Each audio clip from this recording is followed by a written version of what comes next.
হাই friend, পোনপ্ৰথমে মই মোৰ ইউটিউব চেনেল অকণিৰ মেললৈ তোমালোকক স্বাগতম জনাইছোঁ। আজি মই তোমালোকক আমাৰ কপাহেৰা অঞ্চলৰ ভকত গাঁৱত প্ৰতিষ্ঠিত নতুনকৈ প্ৰতিষ্ঠিত এখন নৃত্য প্ৰতিষ্ঠানলৈ লৈ যাম। আমি নৃত্য প্ৰতিষ্ঠানখনত গৈ নৃত্য প্ৰতিষ্ঠানখনৰ নৃত্যশিল্পীসকলৰ লগত কথা বতৰা হ'ম, তেওঁলোকৰ নৃত্য চাম। মোৰ লগত মোৰ সহযোগী হিচাপে আহিছে মাধৱ নাথ। এয়া মই মাধৱক দেখুৱাইছোঁ। মাধৱ হাই কৰা। হাই। আৰু পিছত বহি আছে লক্ষ্যজ্যোতি নাথ। হাই কৰ। তো আমি গৈ আছোঁ। তোমালোকে ভিডিঅ'টো শেষলৈকে চাই থাকিবা।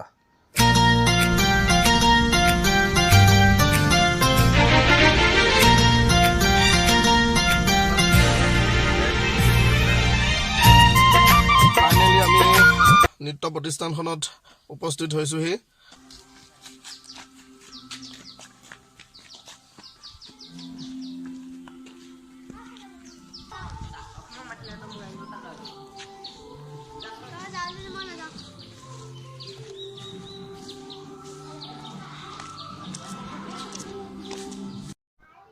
পলম নকৰাকৈ অতি সোনকালে আমি আমাৰ কাৰ্যসূচী আৰম্ভ কৰিম। Let's see friends. ডান্স একাডেমীখন প্ৰতিষ্ঠা কৰা কিমান দিন মান হ'ল? এবছৰমান হৈছে।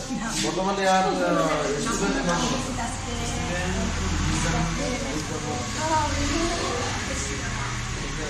আমি এতিয়া নৃত্য প্ৰতিষ্ঠানখনৰ প্ৰশিক্ষক খগেশ্বৰ ডেকালৈ মই মাইক্ৰফোনটো আগবঢ়াই দিছোঁ। তাৰ আগতে মই মোৰ দৰ্শকক এটা কথা জনাব বিচাৰিছোঁ। এই খগেশ্বৰ তেওঁ আজিৰ পৰা প্ৰায় 10 বছৰ আগৰ পৰাই নৃত্যৰ লগত জড়িত। মোৰো এসময়ত ভাল চিনাকিও আছিলে। মই খগেশ্বৰক সুধিছোঁ যে এই নৃত্য প্ৰতিষ্ঠানখনত নৃত্যৰ প্ৰশিক্ষণ দি তেওঁ কেনেকুৱা লাগিছে? ভালে লাগে। বহুত এক্টিভ হয়, বেয়া নালাগে শিকাই। যিটো কওঁ সেইটোকে শুনি এক্টিভ আহিছে বহুত। ভাল লাগে শিকাই। ইয়াৰ পৰা ধৰ আমাৰ ধৰ চুপাৰ ডান্স দিবানি বহুত বহুতলৈকে লৈ যোৱা যাব। যিমান অডিশ্যন হয় অডিশ্যনটো দিবৰ কাৰণে পইচা পাতি দিব নালাগে, ফ্ৰীকে লৈ যাম। গাড়ী ভাড়া দিব নালাগে, নিজৰ পকেটৰ পৰাই লৈ যাম। সেইটো পাৰিব লাগিব ভালদৰে। গাৰ্জেনবিলাকে মাত্ৰ 100 টকা এটা দিলেই হ'ল, আহিব পাৰে। এতিয়া দৰ্শকসকলক তুমি কি ক'বা? মোৰ যিমান মানে ইউটিউবৰ মোৰ ফ্ৰেণ্ড আছে, ফ্ৰেণ্ডসকলক তুমি কি ক'বা? মানে বাহিৰৰ দূৰৰখিনি কথাটো বেলেগ, ওচৰৰ ফ্ৰেণ্ডখিনিক কি ক'বা? ওচৰৰ ফ্ৰেণ্ডখিনি চাই পেলাই ধৰক চাব লাগে। আমাৰ ইয়াত আহিব লাগে, নৃত্যৰ প্ৰশিক্ষণ ল'ব লাগে।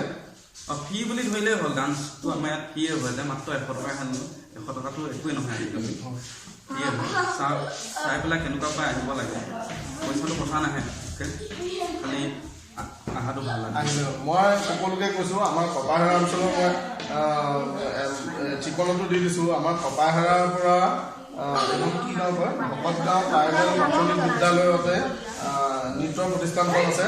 আপোনালোকে মই মোৰ লিংকত মই হেৰিটো দি দিম, ফোন নাম্বাৰ দি দিম, এড্ৰেছটো সম্পূৰ্ণকৈ দি দিম। আপোনালোকে নৃত্য প্ৰতিষ্ঠানখনলৈ আপোনালোকৰ ল'ৰা ছোৱালীবোৰক লৈ আহক। খগেশ্বৰে খুব ধুনীয়াকৈ নৃত্যৰ প্ৰশিক্ষণ দিয়ে। আহাচোন ফ্ৰেণ্ডছ, আমি এটা সুন্দৰ নৃত্য উপভোগ কৰোঁ।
সকলোৰে অনুৰোধত মই অভিনয়ৰ প্ৰশিক্ষণ দিয়াৰ কিছু মুহূৰ্ত চাওঁচোন আহা ফ্ৰেণ্ডছ।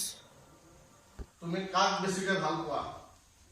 সকলোৱে কোনে কাক বেছিকৈ ভাল পোৱা সেই কথাটো তোমালোকে মনলৈ আনা। কোনোবাই মাকক ভাল পায়, কোনোবাই দেউতাকক বেছি ভাল পায়, কোনোবাই আইতাকক ভাল পায়, ককাকক ভাল পায়। যোনে যাক ভাল পোৱা মনলৈ খালি তলত জুইখিনিত চাই থকা আৰু সেই কথাটো ভাবি থকা যে মই আইতাক বেছি ভাল পাওঁ বা মই মাক ভাল পাওঁ বা ককাক ভাল পাওঁ, মনত ভাবি থকা।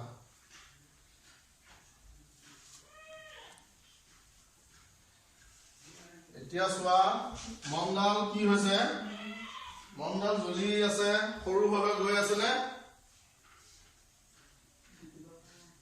মনডাল জ্বলি জ্বলি সৰু হৈ গৈ আছে। এতিয়া তোমালোকে যাক বেছি ভাল পোৱা অকস্মাত এটা সুন্দৰ অনুষ্ঠানৰ অংশীদাৰ হ'বলৈ পাই সঁচাকৈ বৰ ভাল লাগিল। এই চেগতে মই অনুষ্ঠানটোৰ প্ৰযোজক আৰু প্ৰশিক্ষক মহোদয় দুয়োলৈকে মই আন্তৰিক অভিনন্দন জ্ঞাপন কৰিছোঁ। ধন্যবাদ।